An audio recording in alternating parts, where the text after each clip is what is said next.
Well, all eyes once more on the Commission of Inquiry into allegations of state capture.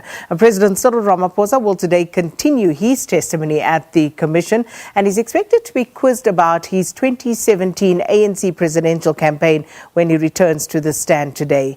Now, yesterday, which was day one of his appearance, he admitted that members of the ANC had been involved in state capture and corruption. Now, a news reporter, Natasha, is now going to join us to unpack some of yesterday's proceedings with a legal expert as Mzwayi Mbeche made his way into the Commission precinct. So, Natasha, good morning. And yes, much to look into and much anticipation for what's to come today. But it's over to you. Definitely, Sakina. Very good morning to you and to our morning live viewers. Indeed, much anticipation as we actually count down to 9 o'clock, where ANC President Cyril Ramaphosa is expected to continue with the second day of his testimony. Sakina, of course, I'm joined by a legal expert, Reitumetse Phiri, who will actually unpack his testimony yesterday and possibly tell us what we can look forward to today.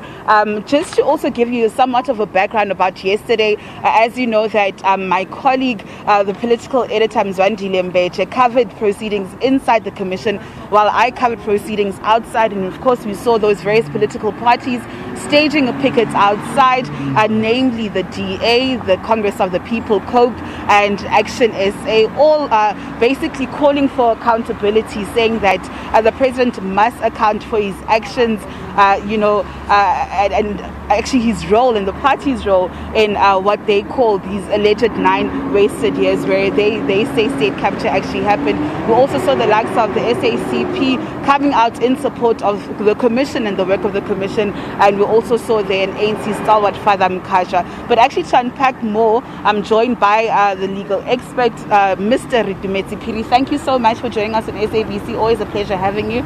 Just in terms of yesterday, I mean, just analyze things for us, and what can we expect today from the president?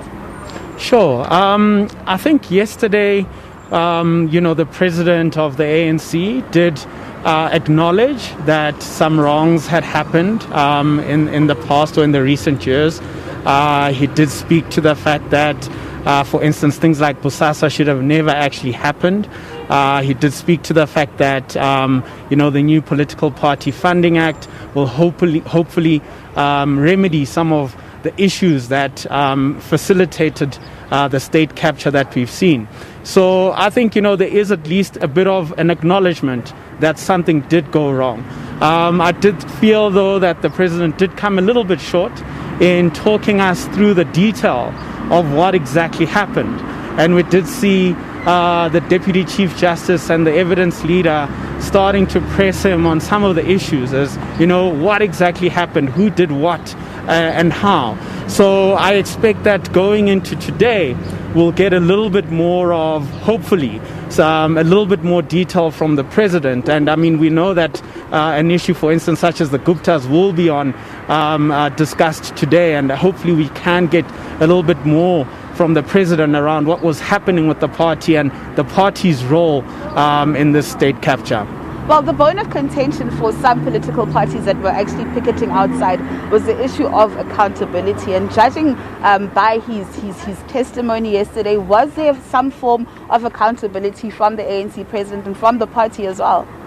I think we're not yet seeing the accountability, right? So if we take, for instance, the issue of cadre deployment, there was an admission by the president that it's not quite working the way it should be, and that there are elements within that should actually be improved, right? But, not accountability around, on the one hand, we can say, yes, ministers choose these directors and, CEOs to go into these state-owned entities, but not an acknowledgement of the damage that had come around as a result of that, right? So I hope that today we can extract a little bit more of that kind of detail and accountability. But certainly yesterday, in as much as there was an acceptance of what had happened, we didn't see sort of a mea culpa from the ANC side. Yeah. Well, thank you so much. We'll just leave it there for now.